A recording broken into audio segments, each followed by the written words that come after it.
இப்போ நம்ம Mithila area, Ayodhya area, அப்புறம் நம்ம இந்திரனோட அமராவதி, அப்புறம் சப்தரிஷி மண்டலம் எல்லாமே பக்கத்தில் பக்கத்தில் இருக்குது. இப்போ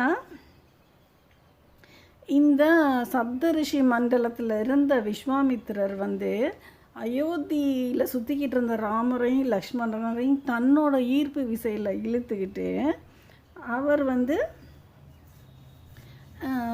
மிதிலை நோக்கி போக ஆரம்பிக்கிறாரு. அப்போ அந்த சப்தரிஷி மண்டலத்தில் கௌதமர், அகல்யை அப்படின்னு ஒரு குரூப் ஆஃப் பிளானட்டரி சிஸ்டம் சுற்றிக்கிட்டு இருக்காங்க. அப்போ கௌதமரை சுற்றிக்கிட்டு இருந்த அகல்யை இந்த அமராவதியில் இருந்த அந்த இந்திரனோட பிளானட் ரொம்ப கிட்டக்க இவங்க ஏரியாவுக்கு வந்தோடனே ரெண்டு பக்கமும் ஈர்ப்பு விசை இருக்கிறதுனால ஸ்டன் ஆகி ஒரே இடத்துல சுற்றிக்கிட்டு இருக்காங்க. இப்போ விஸ்வாமித்திரர்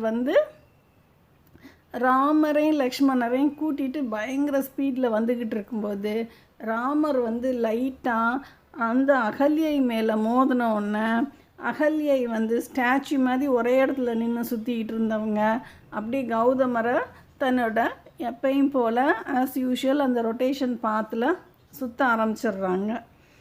இப்போ இந்த கௌதமருக்கும் அகல்யைக்கும் அவங்கக்கிட்டேருந்து வந்த பிளானட் சதானந்தர்.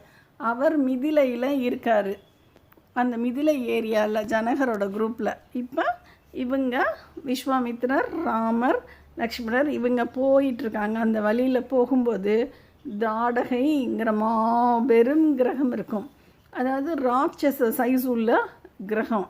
இவங்க ராமர், லக்ஷ்மணர் மனுஷிய சைஸ், அதாவது ஸ்மாலர் சைஸ் உள்ள கிரகங்கள். இவங்க அந்த போகிற ஸ்பீடில் அந்த தாடகை மேலே மோதினதில் தாடகை சுக்கு நூறாயிடுறாங்க.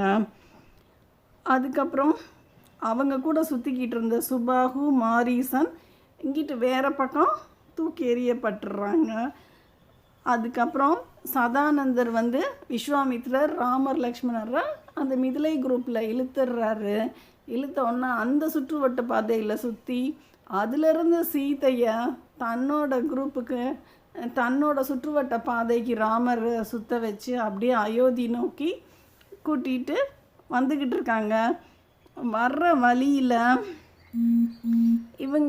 இவங்களை பரசுராமர் அப்படிங்கிற கிரகம், அதாவது ஜமதக்னி முனிவர், சப்தரிஷி மண்டலத்தில் இருக்க பரசுராமர்